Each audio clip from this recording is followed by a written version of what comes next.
Ok. Entonces, ¿me das para presentar? Ok. Bueno.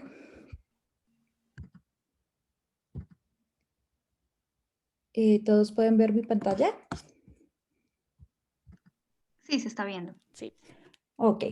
Bueno, entonces el día de hoy, como Isabel les comentó, bueno, yo soy Joana Mantilla, trabajo en Twilio hace más de 5 años y trabajo en productos de seguridad. Nuestros productos en Twilio son APIs y los productos en los que he trabajado ha sido, pues, el API de Two-Factor Authentication. Creo que, ok. Productos como Two-Factor Authentication, productos como Lookup, y también en este momento estoy trabajando en el producto de Verify, que son verificaciones de números de teléfono o ciertos tipos de diferentes verificaciones. Entonces tenemos diferentes canales como SMS, llamadas, email, y en este momento estoy liderando la implementación de un nuevo canal que es el de Push Notification. Y el día de hoy pues quiero comentarles y contarles un poco sobre cuál ha sido mi experiencia construyendo productos de seguridad, que son nuestros APIs, y que debemos tener en cuenta, al menos desde la perspectiva de desarrollo, para ayudar al equipo de seguridad en cómo diseñar esos APIs que sean seguros, ¿no? Entonces, bueno,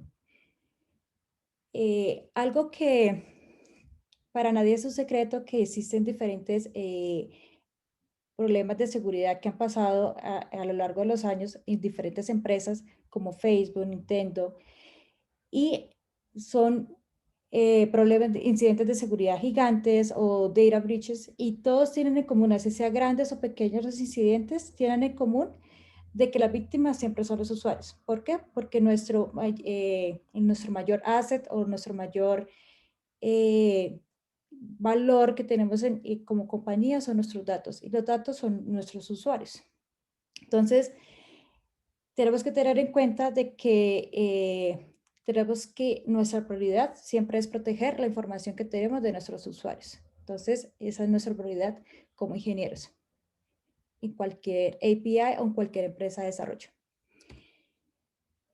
Para ello, tenemos que empezar en tener siempre como una desconfianza de cuáles son los datos que llegan a nuestro API. Entonces hay una regla de oro con la cual me gustaría empezar a hablar, y es nunca confiar en los datos que ingresan al usuario. Entonces comparto acá un commit que me gusta mucho, que habla sobre SQL injection, y a veces pensamos que seguridad y en una API siempre tenemos que protegernos de SQL injection, input validation, es como que lo más común que tenemos relacionado con seguridad en los APIs.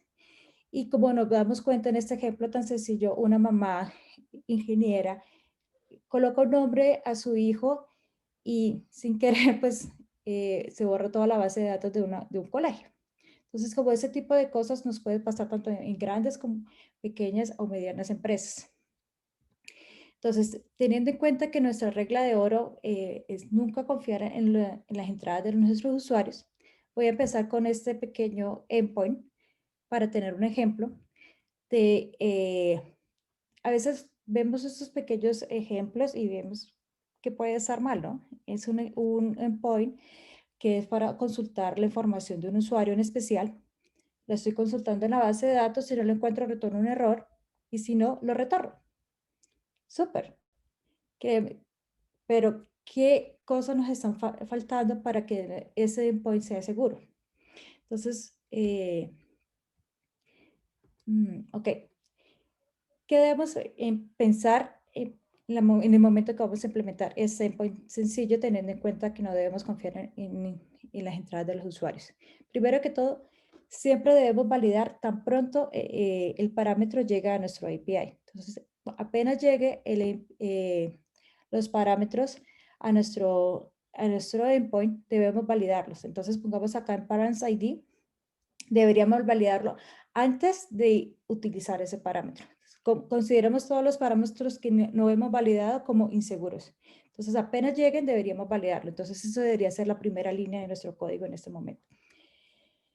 Otra cosa que estamos viendo acá es que pongamos ese parámetro ID.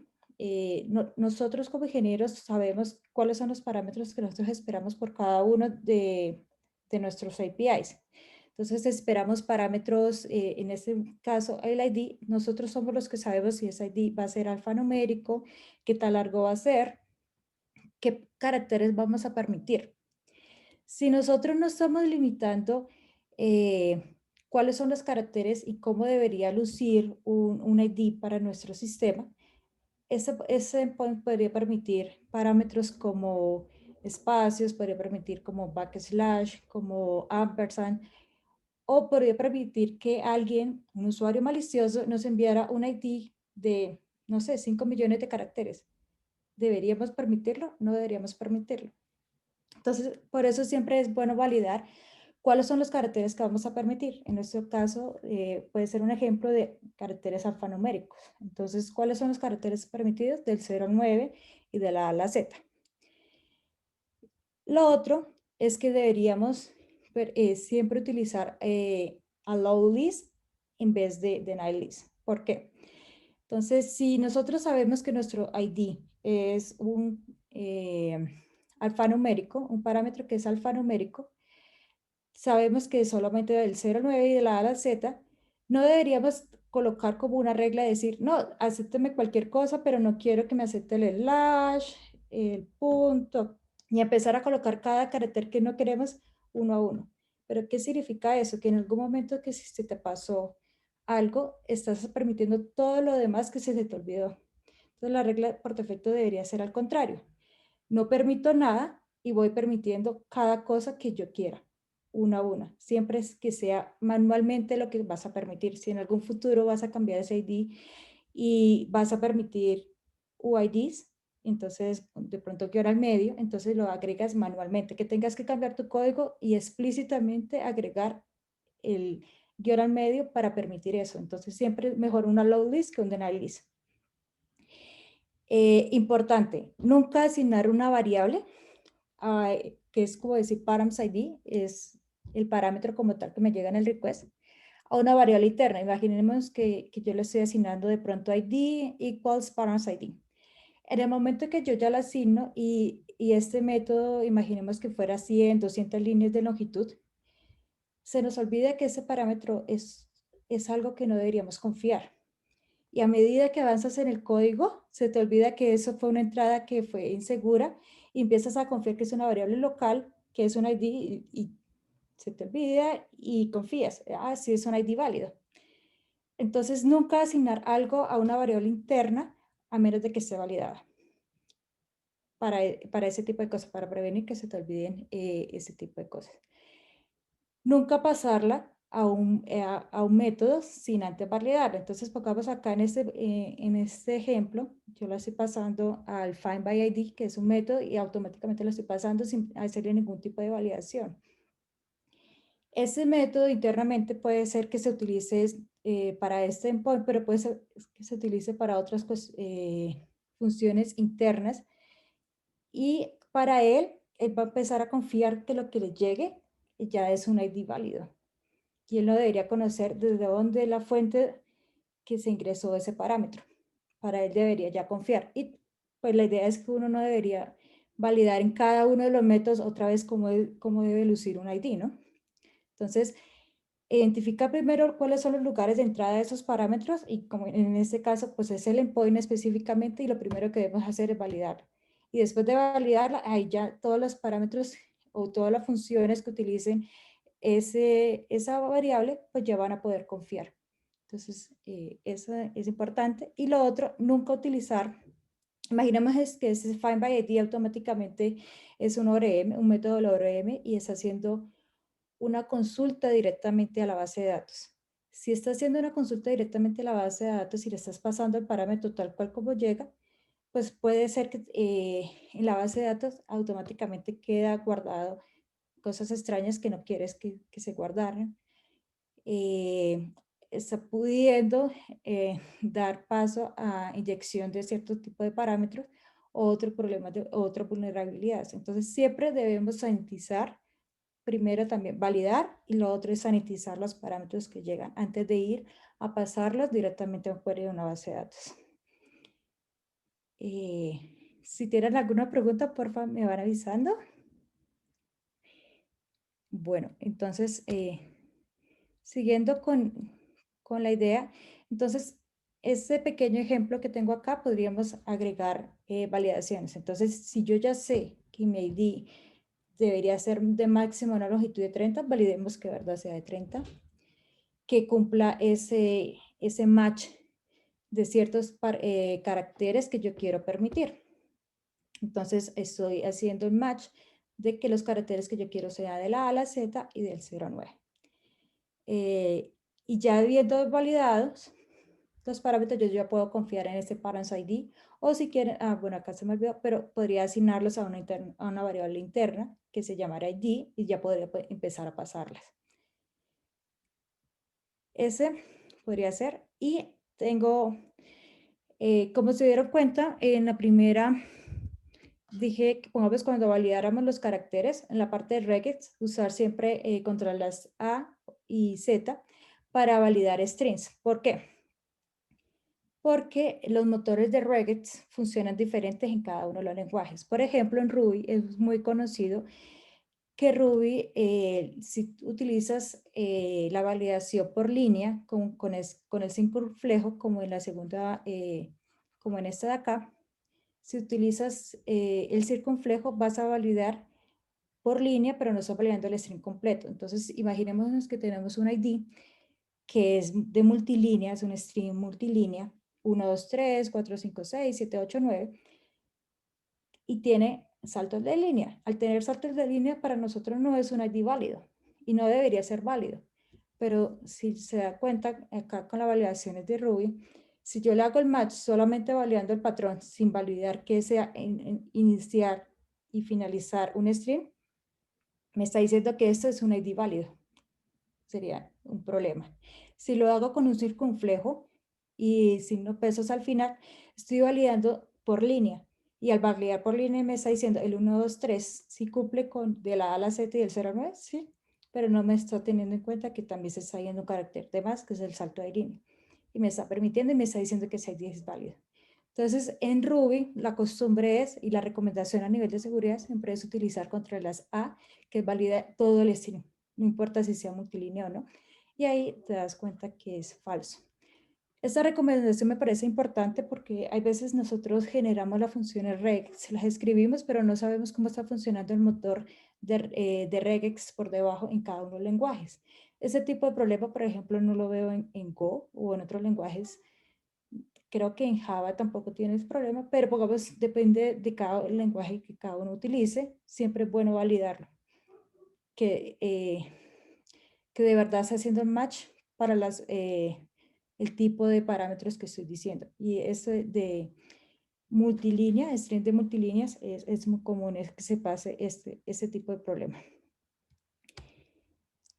Y bueno, las entradas, o sea, cada uno de los parámetros que ustedes reciban en una API es un punto de vulnerabilidad que podrías tener en el API, cada uno de los parámetros, porque tú deberías hacer las revisiones de cada uno de esos parámetros, estar validados, que tenga por la longitud exacta, cada uno. Nunca deberías dejar pasar un parámetro sin validarlo. Y más ahora cuando hay ciertos parámetros que son como una URL. Cuando un parámetro es una URL, hay veces pensamos y creemos que es con solo validar que el parámetro sea una URL, ya estamos haciendo las validaciones necesarias en cuanto a seguridad. Y que luzca como que tenga HTTP, que tenga un dominio exacto.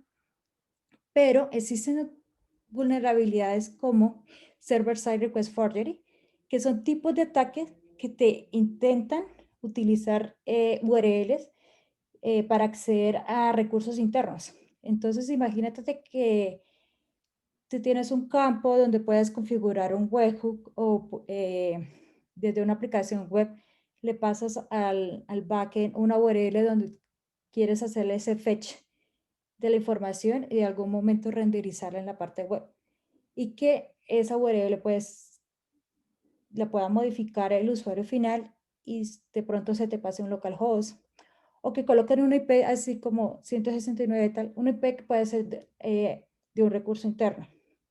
Entonces, tiene recursos como bases de datos que pueden ser que tengan reglas de firewall y que no pueden ser accedidas a través de Internet, pero si este request está así, se va a ejecutar dentro de tu servidor sí tiene acceso a esa base de datos o a otra máquina que la debes tener muy protegida.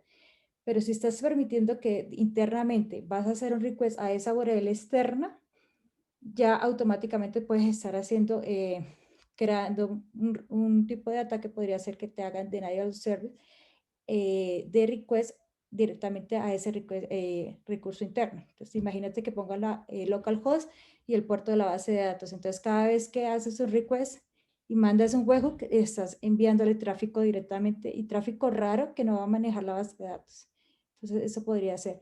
Entonces, una de las cosas que normalmente nosotros acostumbramos a hacer en Twilio es cuando tenemos que contactar URLs externas donde los usuarios nos la tienen que configurar, es hacer como un sandbox, hacer como esa ejecución de ese request en algo que está como un contenedor.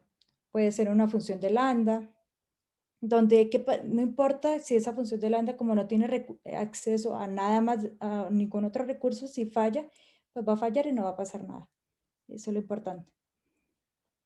O hay otro tipo de estrategias como validar que sea una URL, que tenga un dominio, que tenga HTTPS, que resuelva cierto tipo de cosas. Pero como que la más sencilla podría ser hacer un sandbox o ejecutar ese tipo de request en un contenedor. ¿Listo? Pero a veces nosotros como desarrolladores fallamos en creer que la seguridad solamente y confiamos en solamente en las validaciones de los campos, o sea, en el input validation. Y creemos que esa es nuestra única defensa para proteger nuestro API. Pero existen otro tipo de cosas. Y ahí es cuando aparece OWASP, Top 10 para APIs. Entonces, OWASP es una como organización o fundación de grupo de personas que lo que hacen es cada cierto tiempo generan el listado del top 10 de las vulnerabilidades más comunes que se le pueden aplicar a cierto tipo de cosas. OWASP nació en 2001 y su primer top 10 de vulnerabilidades fue en el 2003, creo que en el 2003. Y eran como que 10 vulnerabilidades muy genéricas que las podías aplicar para aplicaciones móviles, para aplicaciones web o para APIs. Eran demasiado genéricos. Y el año pasado, alrededor, como creo que de diciembre, sacaron uno específico solamente para APIs. Entonces, esos OWASP top 10 de vulnerabilidades es básicamente es reciente, es bastante nuevo, donde nos habla de cierto tipo de cosas básicas que también debemos tener en cuenta nosotros como desarrolladores para implementar en nuestro API. Entonces, voy a ir por cada una de ellas y mi idea es mostrarle como pequeños ejemplos como para que tenga una idea de qué es lo que estoy hablando en cada una de esas cosas y también ejemplos de problemas o incidentes de seguridad que les ha pasado a otras empresas. Bueno, entonces el primero que es Broken Object Level Authorization o BOLA, es cuando nosotros en el mundo de los API tendemos a utilizar APIs REST. Y está bien porque utilizamos estándares, ¿no? Están estandarizados, pero al mismo tiempo de que están estandarizados, tienden a ser predecibles, porque sabemos que un API REST, si yo tengo un endpoint GET de users slash y yo sé que lo que viene segundo es como un identificador del usuario. O si es el método delete, es lo mismo, delete, user y 2 sería el identificador del usuario. Entonces como que tienden a ser estándar y pues son muy predecibles y fáciles para a ver que hayan problemas de seguridad. Entonces en este primero nosotros sabemos que es un ID y no estamos validando que la acción que se está ejecutando sobre ese recurso sea el que está autorizado para hacerlo. Entonces, imaginemos un caso donde una aplicación y que tiene varios usuarios. Entonces, podría ser como Meetup. Meetup tiene diferentes tipos de grupos o Meetups y cada uno de esos grupos tienen usuarios registrados. Entonces, está Wamahu Code y está el Meetup de Ruby Bogotá, por ejemplo. Entonces, aplicación sería el grupo. Entonces, tenemos nuestra cantidad de usuarios que están registrados a un meetup específico, que están registrados a ese grupo específico dentro de la aplicación de Meetup. Y la autorización, la autenticación de este API se hace a través del grupo. Entonces, imaginemos que es el API para manejar usuarios de un Meetup o de un grupo. Entonces, tenemos un endpoint que es para borrar usuarios. En este endpoint de borrar usuario, imaginemos que ya hemos hecho todo lo input validation que mencioné anteriormente. Ya estamos confiando en los parámetros de entrada, pero estamos solamente encontrando el usuario y mandándolo a borrar. Entonces, chévere, yo mando el ID y mando a borrar y chévere. Entonces, hay un problema de seguridad acá, es que si el ID es predecible y si no estoy haciendo la autorización de quién puede borrar ese usuario, alguien podría fácilmente borrar y borraría toda la base de datos de mi tabla. ¿Cómo podríamos solucionarlo?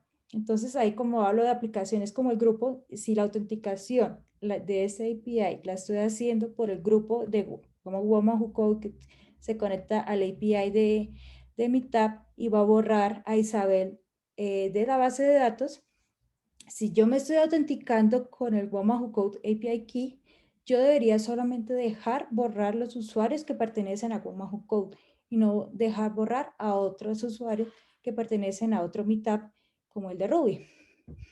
Entonces aquí estamos haciendo como un scope, sacar los usuarios de esa aplicación, buscar si ese verdad ese usuario existe y ahí sí mandar a borrar o si no retornar un error.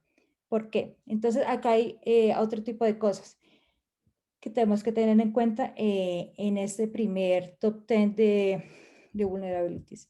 Si los IDs son predecibles, alguien podría generar infinidad de requests y solamente cambiando ID 1, ID 2, ID 3 y podría borrar toda la base de datos si no tuviéramos la vulnerabilidad, ¿no? Si tenemos esa vulnerabilidad. Entonces, tenemos que tratar que los ID no sean predecibles. O sea, evitar los ID secuenciales, recomendación como utilizar UIDs. Lo otro están los scopes, de validar quiénes tienen la autorización para hacer cierto tipo de cosas. Y en base a eso, pues bueno, sí, seguir procesando como venimos haciendo. Ahora es la segunda. Este top 10 está ordenado pues en orden de prioridad, pero no significa que el último o el primero no, vaya a ser menos importante. A mí me parece que el top 10 es bastante importante y este listado lo podemos utilizar, digamos, cuando estamos diseñando una API, de saber qué es lo mínimo que debemos revisar en una API, en el diseño de una API, o qué es lo mínimo que debemos revisar en un code review, cuando alguien implementa un endpoint, ese tipo de cosas. Bueno, entonces estamos en el segundo, que es autenticación. Entonces, Broken User Authentication. Esto es cuando, bueno, hay diferentes casos que debemos tener en cuenta para prevenir este tipo de vulnerabilidades. Y el primero es cuando tenemos APIs que son consideradas como internas, pero que son expuestas públicamente. Entonces, imaginemos Amazon y que tiene una API o una aplicación interna para sus usuarios, para sus empleados de soporte, cada vez que tú contactas a alguien porque mi pedido no ha llegado o mi orden se demoró. Ellos tienen como la facilidad en ese sistema de administración, poder ver qué órdenes tienes, qué no, y poder ayudarte en tu caso de soporte. Pero esos APIs o esos paneles de administración no deberían estar expuestos para que alguien aquí en Colombia o alguien en China que no es empleado de Amazon pudiera acceder solamente porque sabe cuál es la URL del dominio. eh, sí, porque sabe cuál es el dominio para poder acceder a ese panel interno de administración. Entonces, primero que todo, deberemos proteger esas cosas que son consideradas súper internas. Lo otro, cuando implementamos autenticación en estos APIs, a veces utilizamos métodos de autenticación que son muy débiles o que no siguen los estándares de la industria. O hay veces, he visto casos donde hay gente que tiende a inventarse un sistema de autenticación completamente nuevo.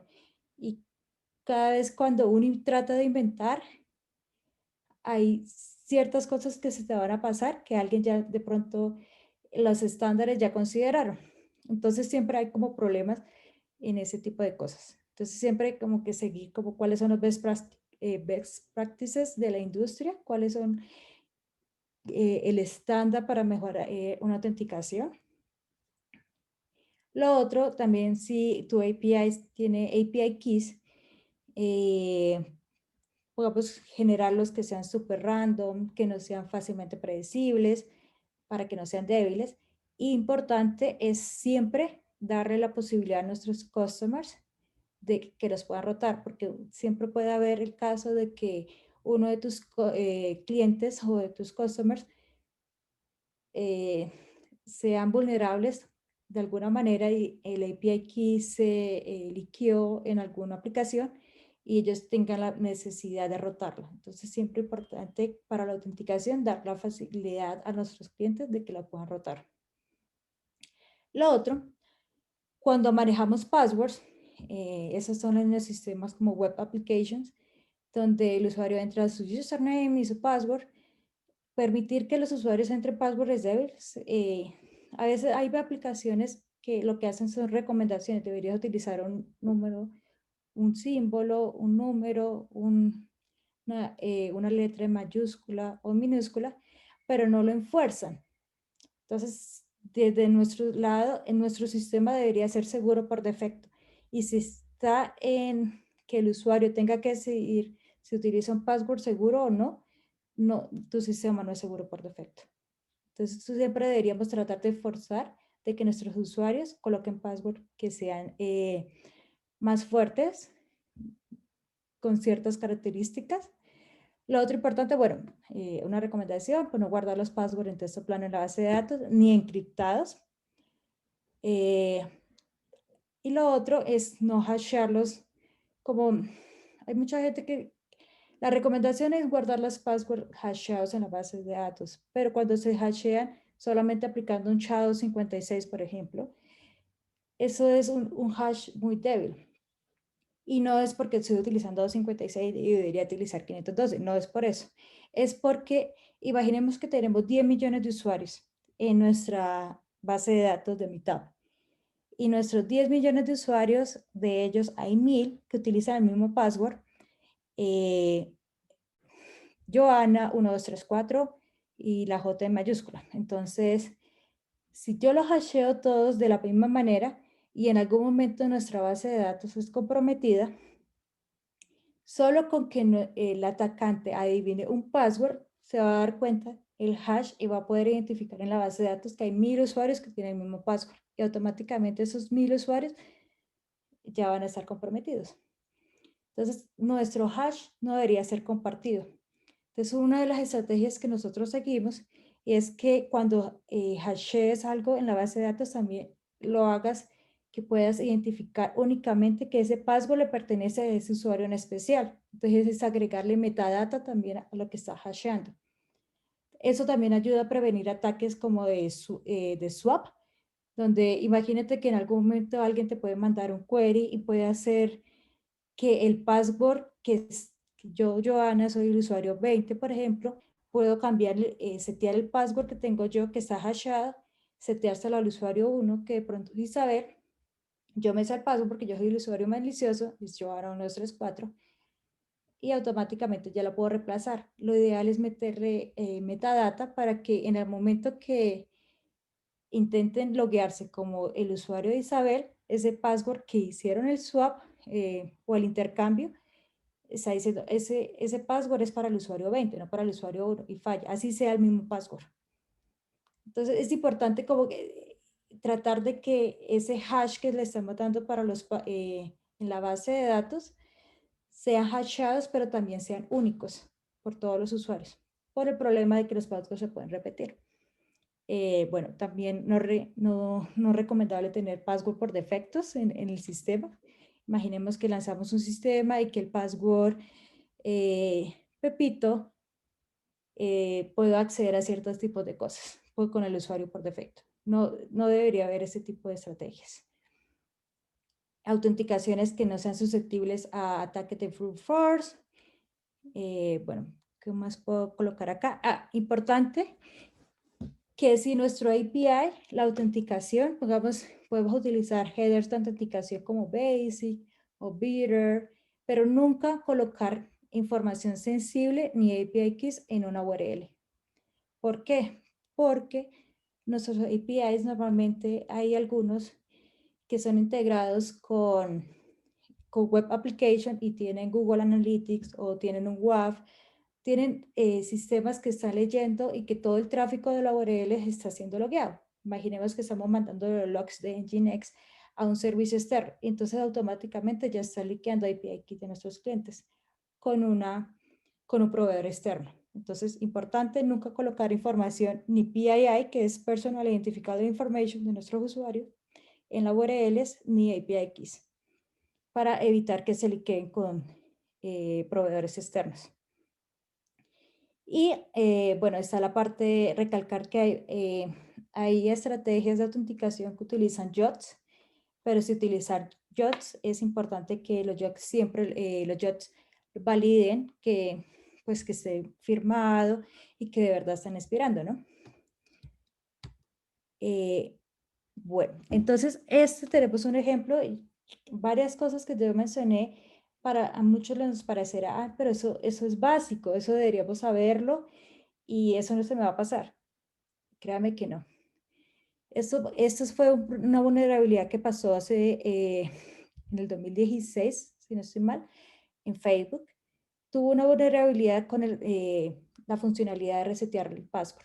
Entonces había un endpoint, que es un post, y este es el endpoint, recover as code, y tenía dos parámetros, que el uno es el identificador del usuario y el otro es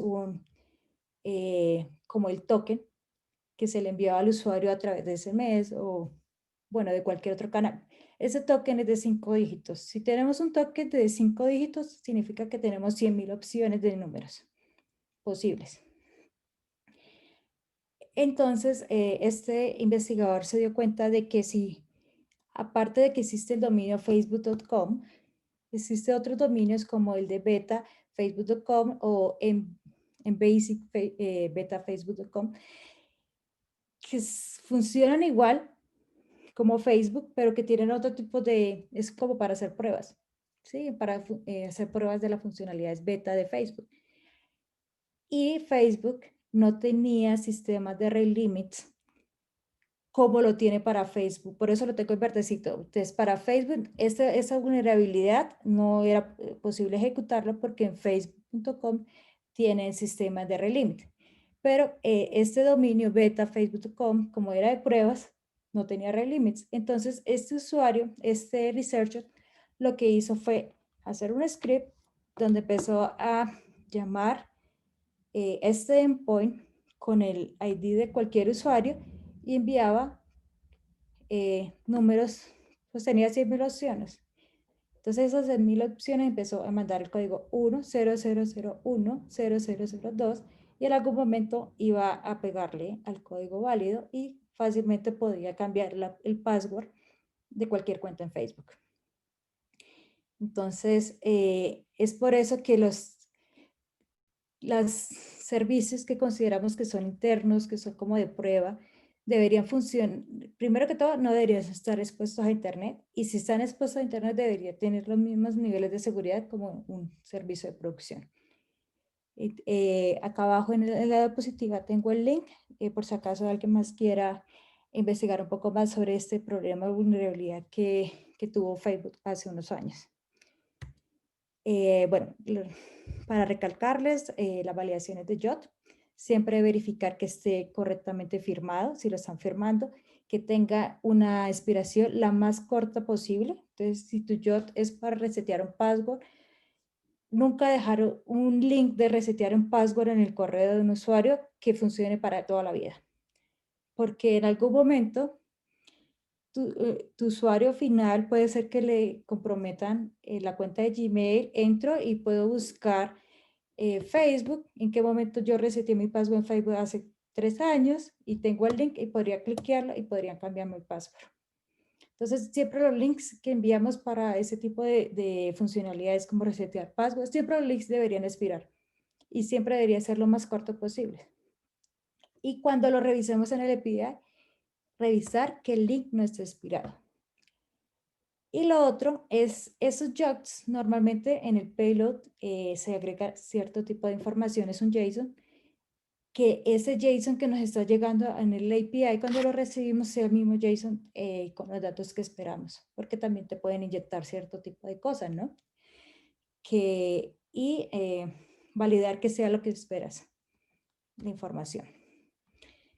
Bueno, eso en cuanto a validaciones de autenticación, pero existe otro tipo de vulnerabilidad que también tenemos que tener muy en cuenta en cuanto al API y es exponer demasiada información. Nuestros APIs tienen diferentes tipos de usos. Entonces, hay APIs como Twilio, que son APIs que son el producto como tal, es el API. Y la idea es que lo consuman desde los backends de nuestros clientes. Pero existen APIs que son implementados para ser consumidos desde web applications como decir facebook.com, donde la información que se retorna de alguna manera se muestra gráficamente en algún lado y es para, pues, para la aplicación web. Entonces, ¿qué pasa con este data exposure? Hay veces nosotros en el API retornamos la información que nos están pidiendo. Entonces, si tenemos un get de un usuario y los detalles de un usuario, retornamos al usuario completo, lo que tenemos en la base de datos. Y confiamos o pensamos de que la parte del cliente o la parte web son los que van a hacer el filtro de qué realmente necesitan y eso es lo que lo van a mostrar en Facebook. Entonces, imaginemos, bueno, no tenemos que imaginar, está este caso también de Facebook, una vulnerabilidad de Facebook en el marketplace, donde pues posteamos cualquier anuncio para vender algún artículo, en este caso una bicicleta, y si te das cuenta en la parte web no existe información precisa de dónde vive la persona que está publicando el anuncio. Me dice que vale 7.000 euros y, cierto, y hay una zona cercana de donde podría ser. Me está diciendo de pronto es en Bogotá, vamos a comprar la bicicleta, la están vendiendo acá en Bogotá, en cierta zona, pero no te está diciendo la dirección exacta de la persona que publicó el anuncio, porque pues no debería publicarse, ¿no? Pero si nos damos cuenta en el inspector del navegador, esa información sí estaba llegando directamente del API, estaba llegando a las coordenadas exactas de la persona que estaba publicando la información. Entonces, podíamos saber directamente dónde vivía esa persona. Eso, bueno, fue una vulnerabilidad donde confiamos en que la parte web es el que va a hacer el filtro y es el que va a mostrar. Siempre debemos estar presentes de que lo que se retorna desde un API a una parte web también puede ser visto por el inspector, por ejemplo, acá del request, se puede ver esa información.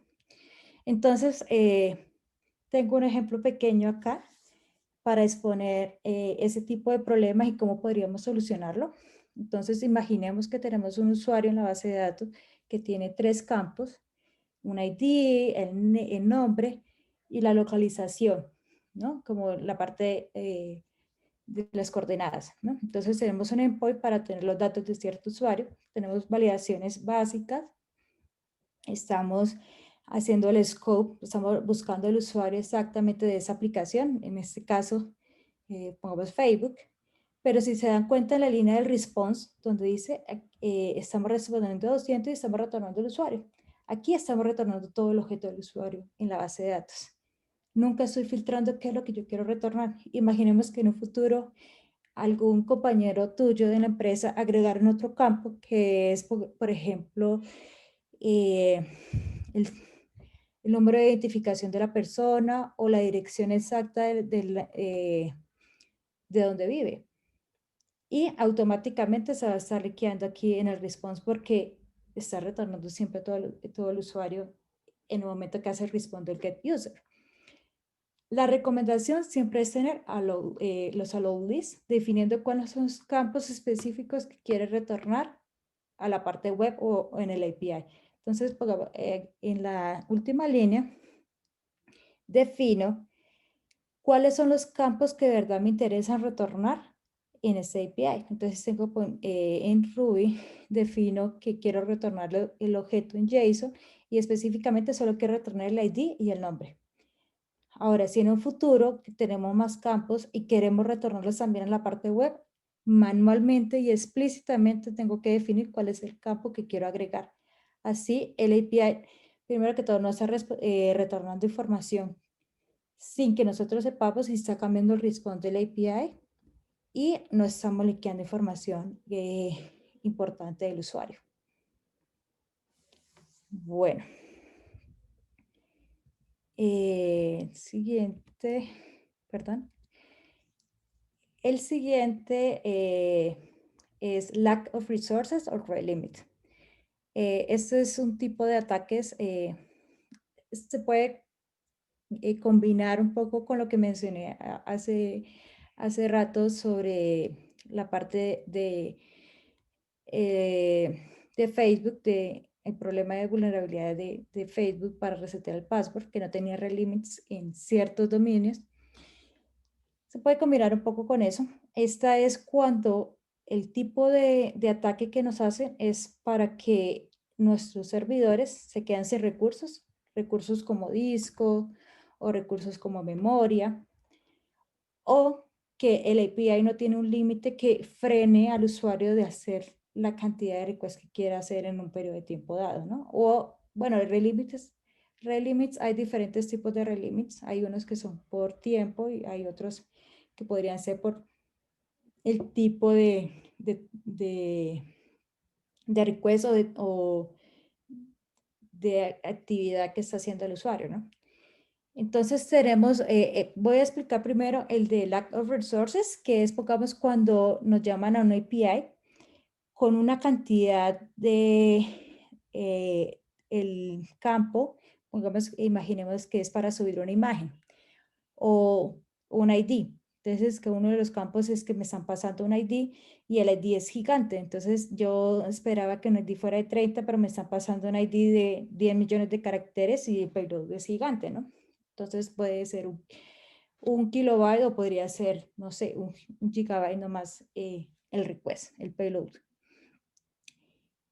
Volviendo al caso de las imágenes, imaginemos también que lo que me están subiendo es un archivo de imagen. Y existen diferentes tipos de ataques y en especial para las imágenes o cuando son archivos, existe uno que se llama zip bomb, como bombas de compresión, por decirlo así, donde al archivo que nos están enviando es un archivo que es demasiado grande, pero lo comprimen y lo hacen parecer que fuera bastante pequeño. Y el metadata, hay diferentes formas de validar una imagen, ¿no? Uno podría validar solamente el metadata que llega, pero eso es bastante, alguien lo podría cambiar. Uno podría mandar un metadata y decir que la imagen es de 1 kilobyte cuando pesa un gigabyte. Pero existe otra forma de validaciones de imágenes utilizando ImageMagick o cierto tipo de librerías del sistema para validar el tamaño, pero eso lo que hace en un momento dado es descomprimir la imagen en memoria y ya en el momento solamente con la validación ya está siendo vulnerable porque en el momento que descomprima la imagen, automáticamente se te llena el disco y tu sistema está down. Bueno, para ese tipo de cosas, así como con las URLs, la recomendación es utilizar como un sandbox o algo que esté solamente acomodado como para que sea solo esa validación. La recomendación es utilizar como función el lambda, donde usted arranca una función lambda, hace la validación solamente para una imagen, y si la imagen es demasiado grande, tú le tienes un timeout y falló, y no va a pasar nada más porque es un sistema completamente aparte de tu sistema core, ese tipo de cosas. Y bueno, y para protegerte de muchísimos requests, pues están los rate limits, entonces para no permitir abusar. Entonces tenemos los rate limits siempre deberíamos proteger qué es lo más crítico. Primero identificar qué es lo más crítico de nuestra API, proteger. Lo más crítico puede ser la conexión de hacer queries a la base de datos. Si tenemos que nos van a hacer 10.000 requests por segundo y estamos siempre haciendo query a la base de datos y después ahí si miramos la parte de rate limit, pues no estamos protegiendo la base de datos y nos vamos a caer. Entonces siempre el rate limit antes de cualquier operación que sea crítica. Cuando no es una operación crítica y de pronto el sistema de relimit está fallando, también se puede caer el sistema de relimit por el tráfico, hacer como fail open, o sea, no fallar porque no es crítico, pero si es algo muy crítico, siempre hacer fake close, o sea, siempre fallar. Si no tiene los recursos, si ya alcanzó la cantidad de requests necesarios, siempre fallar. Y por limitar también la cantidad de objetos que retornen, ¿no? No que retornar un response en una paginación.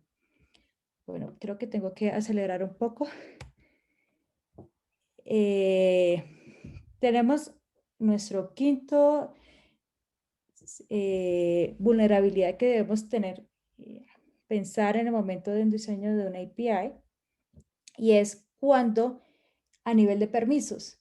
Nosotros decimos, listo, tenemos diferentes tipos de permisos. En el momento para el sistema de soporte de Amazon, tenemos el usuario admin, tenemos el usuario soporte, tenemos el usuario user, pongamos amazon.com, el usuario normal, pero hay diferentes como que jerarquías de permisos. Entonces tenemos que el admin, pero el admin tiene todos los permisos, y después está el de soporte que tiene ciertos, y está el de usuario, pero el mismo dominio amazon.com/admin funciona, o sea, ciertos URLs funcionan para los administradores y ciertas no, y se vuelve como muy complejo como esa lista de permisos. Entonces ahí es cuando empieza a fallar. Pongamos, si en un futuro implementas una nueva funcionalidad y no tienes definido cuál es el permiso, entonces por ahí se te podría pasar que no definiste cuáles son los permisos exactos para ese rol. Entonces, la recomendación por defecto, siempre cualquier funcionalidad que implementes o cuando implementes servicios como listas de control de acceso con permisos o roles, por defecto que nadie tenga permiso. Si no lo definiste, no se puede acceder a ese recurso, a menos de que explícitamente estés dando permiso al usuario admin, a esa URL, o al usuario soporte, cierto tipo de cosas. Y siempre validar que ese usuario tenga el acceso específico para cierta funcionalidad, ¿no? No pensar que como el endpoint de pronto no está documentado, como hacer seguridad por oscuridad, o sea, como que este endpoint es solamente utilizado nosotros, pero como no está documentado públicamente, nadie lo va a acceder, no. Siempre hacer validaciones de permisos. Entonces, bueno, tenemos un ejemplo básico donde es habilitar una funcionalidad, por ejemplo, para una aplicación. Entonces, habilitar llamadas. Si el usuario no tiene específicamente el permiso, como se da acá, estoy denegando el acceso para que hacer ese cambio en la funcionalidad. Bueno, ese es más sencillo. Ahora viene el de mass assigned, y es cuando, este es más fácil explicarlo con un ejemplo, y es cuando, pongamos, tenemos un usuario en la base de datos que tiene dos parámetros, el username y el role. Y nosotros esperamos que el endpoint de usuarios, cuando manden a crear un usuario, solamente nos pasan el username, y que por defecto siempre el usuario va a ser el rol usuario, y dado el caso, nosotros manualmente vamos a modificar los que sean admin, ¿no? La idea no es que cuando se creen los usuarios, uno define el rol, sino después o ya otro proceso que define quiénes son los administradores. Si nosotros no definimos cuáles son los parámetros que vamos a asignar en ciertos endpoints o cuáles son los parámetros que estamos esperando en los endpoints, podemos ser susceptibles a mass assigned, y es que nos envíen parámetros de más que en algún momento puedan hacer reemplazar ciertos datos en la base de datos. Entonces aquí en el ejemplo, si se dan cuenta, hay un parámetro que estoy enviando de más, que es el de rol, y lo estoy asignando como admin. En la línea donde está user new y paso params user, no estoy validando exactamente cuáles son los parámetros que quiero crear ese usuario. Estoy diciendo todo lo que venga en parámetros como usuario, guárdelo. Y ahí estoy permitiendo que en un futuro cualquiera podría crear usuarios admin. La solución es siempre específicamente definir cuáles son los parámetros que quiero asignar. Entonces, por eso la última línea donde crea el usuario, estoy diciendo solamente quiero crear un usuario donde el parámetro username venga en el parámetro. Me pueden mandar rol, me pueden mandar infinidad de parámetros de más en el API, pero como no los estoy utilizando y explícitamente solo utilizo unos pocos, se van a descartar, no va a pasar nada. Esa es la idea acá con esta vulnerabilidad que tenemos que revisar. No permitir cualquier parámetro que venga, utilizarlo. Siempre es específicamente cuáles son los que quiero utilizar. Bueno, esto es un ejemplo de una vulnerabilidad que pasó el 2017, creo que fue en el 2017, que le pasó a GitHub. GitHub tuvo ese problema de mass assignment donde podían cambiar o podían habilitar ciertas funcionalidades como API Access para ciertos usuarios. Entonces, bueno, esos son ejemplos para tener en cuenta de que sí pasa este tipo de vulnerabilidades. El 7 es seguridad, Security Misconfiguration, y es relacionada con las cosas cuando nosotros configuramos nuestros servidores o cuando configuramos nuestro API, ciertas cosas que hay veces dejamos configuraciones por defecto o colocamos configuraciones que no sabemos para qué son, pero las estamos utilizando porque en algún lado lo leímos, pero no tenemos como ese detalle de que para qué es. Y el sistema entonces está desconfigurado y por ahí hay chance de que haya una vulnerabilidad de seguridad. Entonces, uno de esos es que hayamos acodiado passwords en el sistema. Entonces, bueno, eso es una misconfiguración. Que el sistema no esté patchado. Nuestros sistemas utilizamos Linux, utilizamos Windows o el sistema operativo que utilizamos en nuestros servidores. Todos los sistemas tienen problemas de vulnerabilidad de seguridad a lo largo del tiempo. Nunca hay un sistema que sea perfecto o completamente seguro. Pero si nosotros, nuestro sistema, no estamos todo el tiempo actualizándolos, nuestros sistemas automáticamente son vulnerables. Entonces, eso es, tenemos que estar pendientes de siempre estar actualizando nuestros sistemas. Que tengamos directorios sin proteger. Entonces, uno de los casos que normalmente uno ve en Internet es que empresas tienen bucket de S3 con datos que están públicamente disponibles cuando no deberían estar públicamente disponibles, o no solamente de lectura, sino algunos han tenido problemas de escritura. Entonces, hubo uno, no recuerdo qué empresa, donde tenía el CDN, donde subían como que una librería de JavaScript que publicaban y estaba el dominio y publicaban ahí la librería directamente. Ese directorio de S3 está abierto públicamente y cualquiera lo podía escribir. Entonces hubo un atacante, le hizo unos cambios a la librería JavaScript, le colocó código malicioso y la subió, y como los clientes de esa empresa jalaban directamente ese JavaScript del CDN, automáticamente estaban expuestos. Cuando primero que todo, ese bucket de S3 no debería estar disponible públicamente en modo de escritura. Entonces, ese es el tipo de cosas que debemos revisar.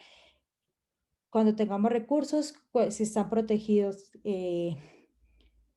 cada uno de los recursos o partes que hacen parte de tu sistema. Entonces ahí es cuando uno tiene su diagrama de arquitectura y evaluar cada uno, cuál es la protección que le tienes a cada una de esas partes que forman tu sistema.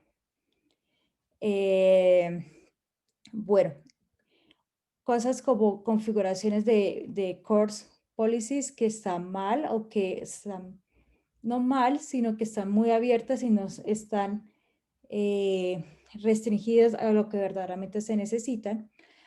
O que los mensajes de error, hay veces que hay empresas que no configuran que los mensajes de error solamente sean en el ambiente de desarrollo, sino que dejan que en producción se pueda ver la excepción públicamente. Eso es demasiada información y das chance para que tu atacante empiece a conocer un poquito más de cómo funciona tu sistema. Bueno, entonces aquí tengo dos screenshots y es muy común ver la parte de esta en Java en internet donde ciertos sistemas fallan y yo puedo ver hasta el código fuente. Esto pues es demasiada información y el servidor no está configurado correctamente. O cuando tenemos algún error de pronto que nos está fallando por course y googleas y entras en Stack Overflow y ves que te recomienda colocar asterisco. Lo colocas, funciona y listo, y sigues. Pero, ¿cuál es la configuración que tanto estás permitiendo cuando estás con asterisco? ¿Sabes exactamente cuál es el riesgo que estás asumiendo colocando ese tipo de configuración? Siempre es importante evaluar el riesgo que estás asumiendo cuando configuras cierto tipo de cosas. La octava es injection. Hace unos años, OWASP, los primeros top 10 de OWASP, colocaban SQL Injection como top 1, ¿sí? Estaba de primero. Pero pues eso ha ido cambiando un poco y si te dan cuenta, en este momento ya está en el nivel 8 y no porque no sea una prioridad en este momento, sino porque ya existe como formas de que los desarrolladores de alguna manera pues, previenen ese SQL injection cuando utilizan ORMs o cuando utilizan ciertos frameworks como Angular, por ejemplo, ya tienen formas de que enforzan al desarrollador a utilizar mejores prácticas de desarrollo y ayudan a prevenir como ese SQL injection. Pero no solamente SQL injection cuando hablamos de inyección, cuando inyección significa inyección de cualquier tipo de cosas que se vayan a interpretar tanto en la base de datos como también en tu sistema operativo. Entonces aquí viene como comandos del sistema operativo cuando hay ejecución remota. Eso se da mucho cuando tienes sistemas que no están patchados y a veces como, no sé, tienes un paquete del kernel de Linux que está permitiendo ejecución remota y ya, y tu sistema está permitiendo eso porque no lo has patchado. Bueno, entonces sigue siendo una prioridad, pero no tan fuerte como hace unos años. Entonces, por eso está a nivel número 8. En el noveno, tenemos cuando manejamos assets management inapropiadamente. Entonces, esto no es solamente, se relaciona un poquito como en el primero de los casos cuando hablamos del incidente de seguridad de Facebook que tenía el dominio betafacebook.com, donde no era exactamente igual al ambiente de producción. Pero la idea de ellos sí querían que ese dominio fuera públicamente disponible, pero pues deberían haberlo configurado igualmente, ¿no? Tener los problemas de seguridad. Pero este en especial habla de los que no deberían estar disponibles públicamente. Entonces, hay veces, ¿cuántos de nosotros tenemos en nuestros trabajos, tenemos ambientes de staging, de testing o beta o como lo llamemos, pero están se pueden acceder públicamente desde cualquier persona. Entonces, si la persona se sabe el dominio, cualquiera podría utilizar tu servicio en un ambiente de staging. ¿Sí? Si no debe ser disponible públicamente, no debería estar en Internet. O sea, debería estar protegido a través de un firewall, una VPN, lo que quieran. pero no debería estar disponible. Y lo otro es cuando tenemos versiones viejas, entonces normalmente vamos, no sé, tenemos la versión 5 de la API y la versión 1 o 2 ya nadie la mantiene, nadie revisa, eso es código legacy, pero sigue todavía corriendo por ahí y si nadie la mantiene, significa que hay un problema de vulnerabilidad ahí. En algún momento es un dolor de cabeza.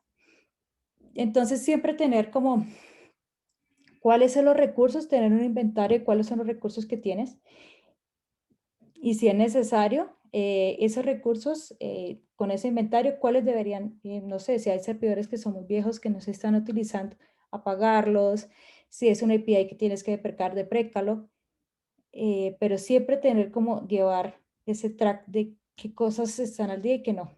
Porque si es algo que no le estás prestando atención, en algún momento, en un futuro, puede ser un problema de seguridad.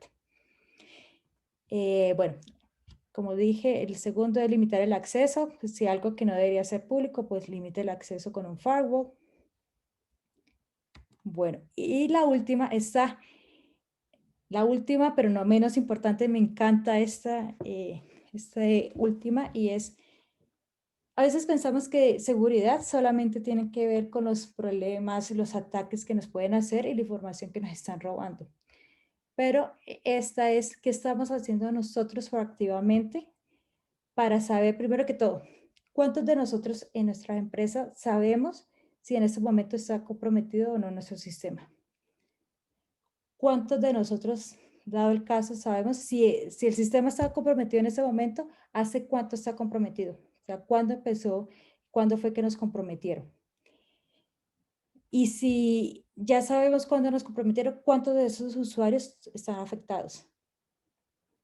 Y si lo pudieron explotar esa vulnerabilidad, cómo lo explotaron.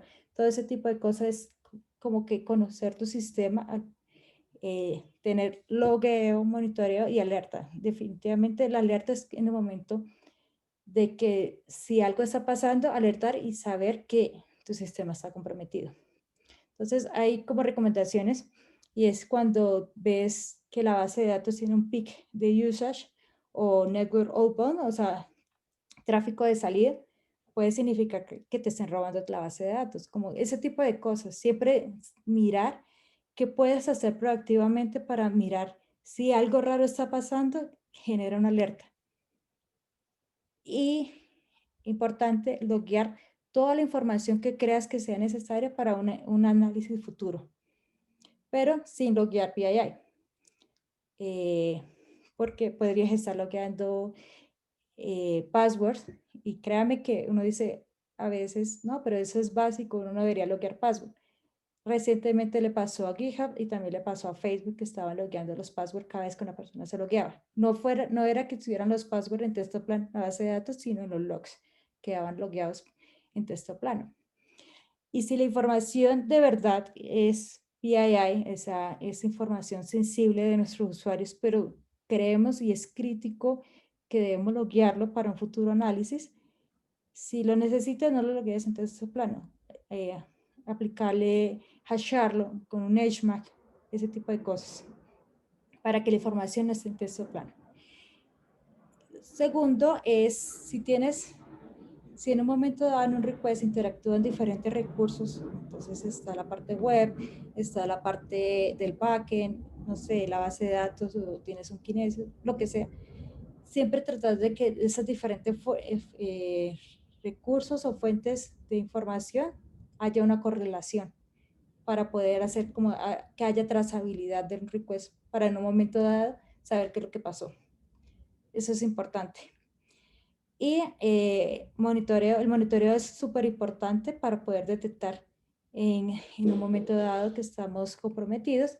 Y el log es importante también para pues cuando estamos en un postmortem, el análisis de qué es lo que pasó, saber, porque uno no puede llegar a tener un problema de seguridad tan grande y decir, no sé, o sea, es como, no está bien y no saber cuántos usuarios están comprometidos. Entonces, siempre saber qué tan grande es el incidente nos ayuda a mejorar nuestro sistema, ¿no?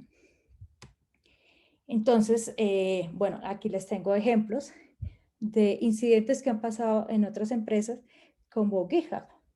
GitHub estaba logueando en texto plano los passwords cuando estaba logueando en el sistema.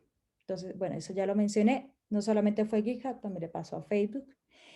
Y bueno, está este incidente de seguridad gigante. Esto fue noticia durante bastante tiempo. Y bueno, les voy a explicar un poquito sobre Equifax. Equifax es en Estados Unidos como una empresa como Data Crédito. Tienen información de los usuarios, muchísima información de los usuarios y más relacionada con cosas de finanzas, ¿no? Como el Data Crédito acá. Ellos, hubo una vulnerabilidad, esto fue a través de Apache Struts.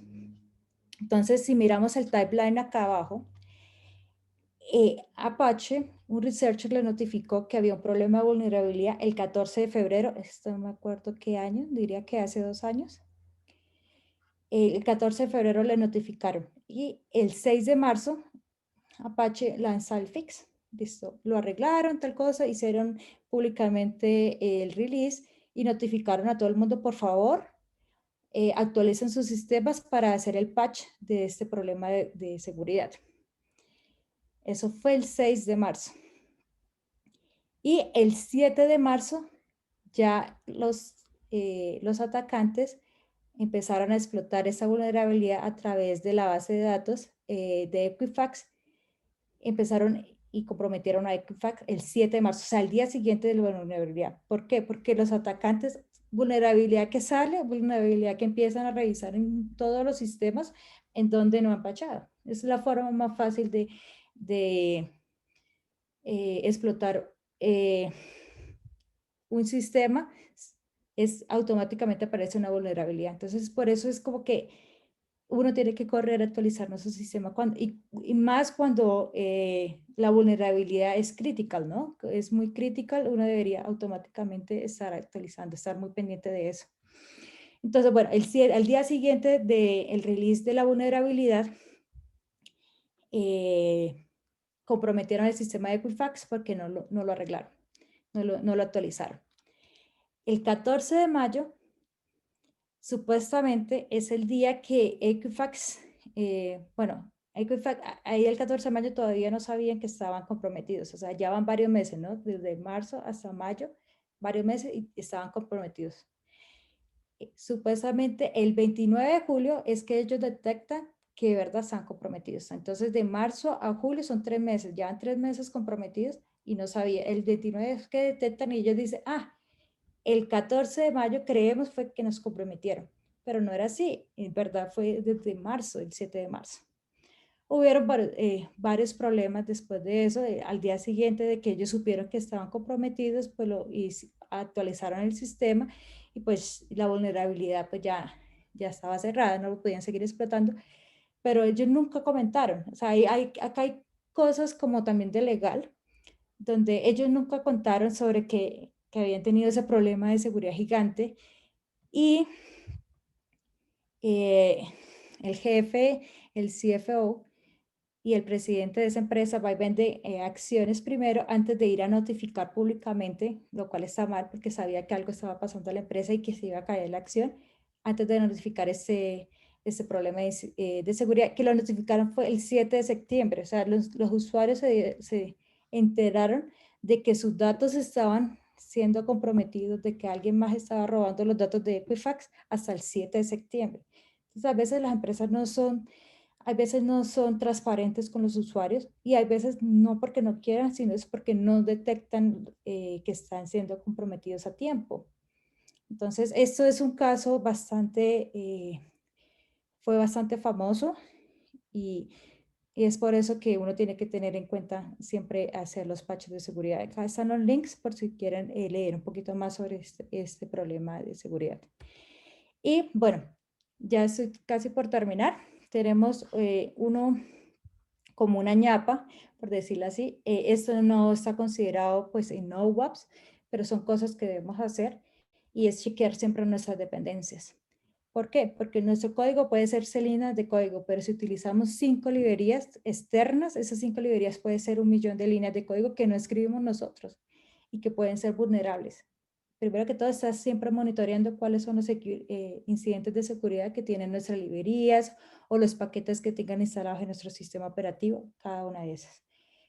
Lo otro también verificar siempre que utilizamos una librería que sea la librería correcta, porque hay otro tipo de ataque de seguridad que es colocar el nombre con errores o con typos.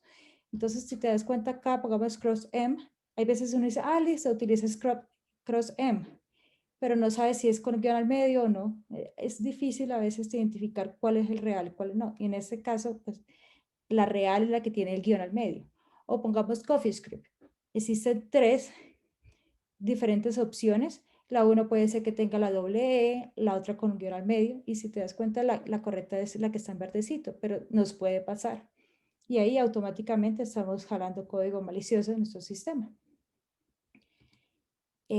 Bueno, cabe recalcar, bueno, esto ya es mi última diapositiva, que el trabajo de seguridad no es solamente del equipo de seguridad. O sea, yo no trabajo en el equipo de seguridad en Twilio, yo trabajo haciendo productos de seguridad en la implementación, pero la seguridad empieza en cualquier etapa de desarrollo, desde la planeación de una API, desde la implementación y también todas las revisiones de seguridad que uno le hace, que tienes que ir acompañado también con el equipo de seguridad, ¿no? Esas son cosas que uno tienes que tener en cuenta para en el momento de la implementación, pero también OWASP no es lo único que debes tener en cuenta, existen muchísimas más cosas que debemos tener en cuenta en un momento en una API, pero eso es lo más básico, como la lista que debemos tener, hacer en por cada uno de los endpoints que uno implementa.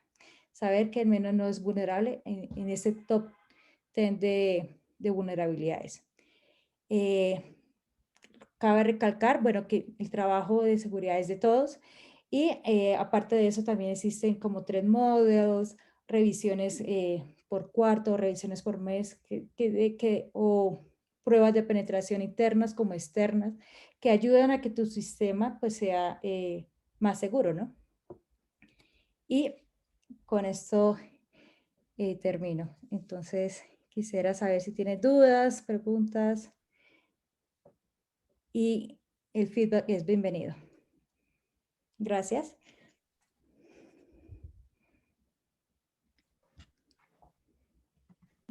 Joana, muchas gracias por esta presentación.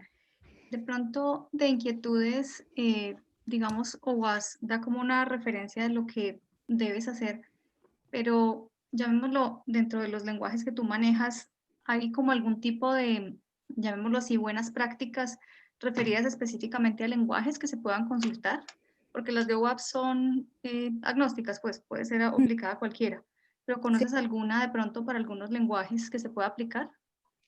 lo que, pues en este momento no tengo como algo preciso, pero lo que hacen, pongamos nuestro equipo de seguridad también aplicas como bots. Hay empresas de seguridad que se encargan de hacer como bots que van leyendo todo el código, como que hacen auditorías internas del código y van buscando ese tipo de cosas como programáticamente.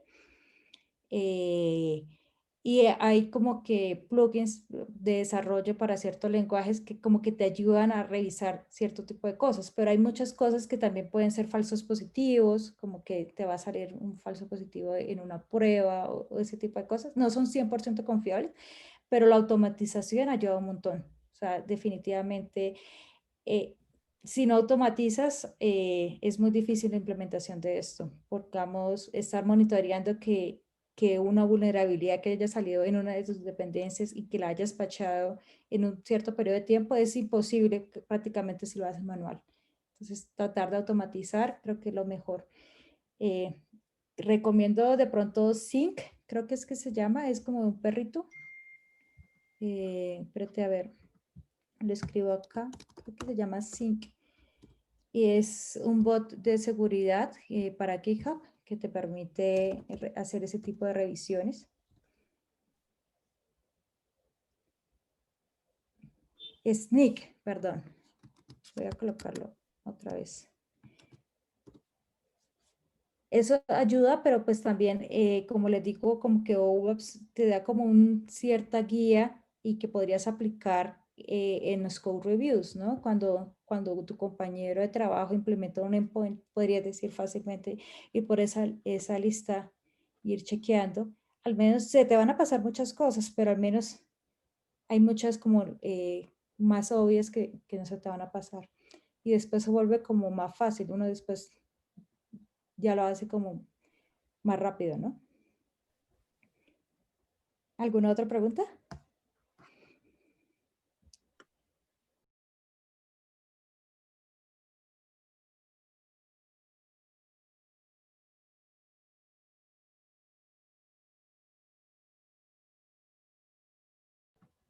Bueno, si no hay más preguntas, igualmente, no sé si eh, en la presentación o de Woman Who Code está mi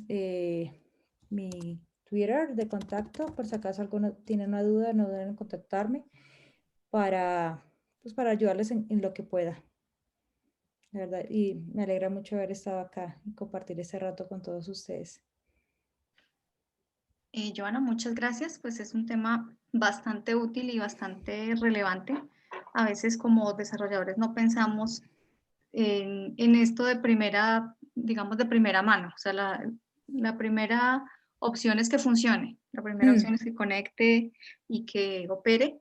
Y la seguridad no siempre está en la cabeza de todos y es bastante, pues es de mucha importancia todo esto que nos has dicho y tener en cuenta en cualquier, digamos, entorno, tenerlo como una prioridad.